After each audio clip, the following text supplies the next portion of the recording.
Quit ചെയ്തതല്ല show. മനസ്സിന്റെ ചില പ്രശ്നങ്ങൾ കൊണ്ട് എനിക്ക് ഒരിക്കലും ബിഗ് ബോസ് ഹൗസിൽ ഇനി തുടരാനാവില്ല എന്ന് പറഞ്ഞ് ബിഗ് ബോസ് ഹൗസിന് പുറത്ത് കടക്കണം എന്ന് പറഞ്ഞ സിബിൻ ഇനി പുറത്ത് കടക്കാൻ കഴിഞ്ഞില്ലെങ്കിൽ ഇവിടുത്തെ ചില്ലുകളൊക്കെ തകർത്ത് ഇവിടുത്തെ മതിലൊക്കെ കയറിത്തുള്ളി അല്ലെങ്കിൽ കയറിച്ചാടി ഞാൻ എങ്ങനെയെങ്കിലും ഇവിടുന്ന് രക്ഷപ്പെടാനുള്ള ശ്രമം ഉണ്ടാകും എന്നൊക്കെ പറഞ്ഞ സിബിൻ ഒരു ദിവസം മുമ്പേ ട്രിവാൻഡ്രം എയർപോർട്ടിൽ വന്നിറങ്ങി. ഇറങ്ങിയ സമയത്ത് തന്നെ ഒരുപാട് പേര് അവന്റെ മുമ്പിലേക്ക് മൈക്കുമായിട്ട് പോയ സമയത്ത് സിബിൻ പറഞ്ഞൊരു കാര്യമാണ്, ഞാൻ സ്വയമേ ക്വിറ്റ് ചെയ്ത് വന്നതല്ല, എന്നെ പുറത്താക്കിയതാണെന്നാണ് പറഞ്ഞത്. അല്ല, ഞാൻ ചോദിക്കുന്ന സിബിനെ, നിങ്ങള് തന്നെയല്ലേ ബിഗ് ബോസിനകത്ത് ഉണ്ടായിരുന്ന ആള്, നിങ്ങൾ തന്നെയല്ലേ പറഞ്ഞത് എനിക്ക് ഒട്ടും താല്പര്യമില്ല, എനിക്ക് ഇവിടെ തുടർന്ന് പോകാൻ താല്പര്യമില്ല. പക്ഷെ നിങ്ങൾ ഇപ്പം വന്നതിന് ശേഷം എന്താണ് പറയുന്നത്, എന്റെ മൈൻഡ് ആകെ ഡിസ്റ്റർബ്ഡ് ആയിരുന്നു, അതൊന്ന് റിഫ്രഷ് ചെയ്യാൻ വേണ്ടിയിട്ട് നിങ്ങൾ എന്താ പുറത്ത് അവർ ടൂർ ചുറ്റിക്കുന്നു വിചാരിച്ചു 2-3 ദിവസം. ഇതൊരു മൈൻഡ് ഗെയിമാണ്. ഒരു മെന്റലി ഫിസിക്കലി സ്ട്രോങ് ആയിട്ടുള്ള ഒരു വ്യക്തി എങ്ങനെ കളിച്ച് ജയിക്കുന്നു എന്നുള്ളതാണ് ഈ ഗെയിമിന്റെ പ്രധാനപ്പെട്ട ഒരു കാര്യം എന്ന് പറയുന്നത്.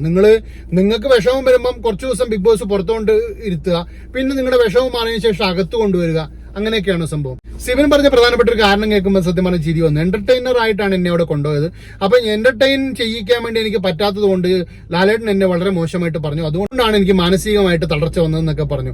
എന്ത് നാണക്കേട് നിങ്ങൾ പറയുന്നത്? നിങ്ങൾ എന്തുകൊണ്ടാണെന്ന് ഡെസ്പ് ആയെന്നും നിങ്ങൾ എന്തുകൊണ്ടാണ് ടെൻസ്ഡ് ആയതെന്നുള്ള കാര്യങ്ങളൊക്കെ നമുക്കറിയാം.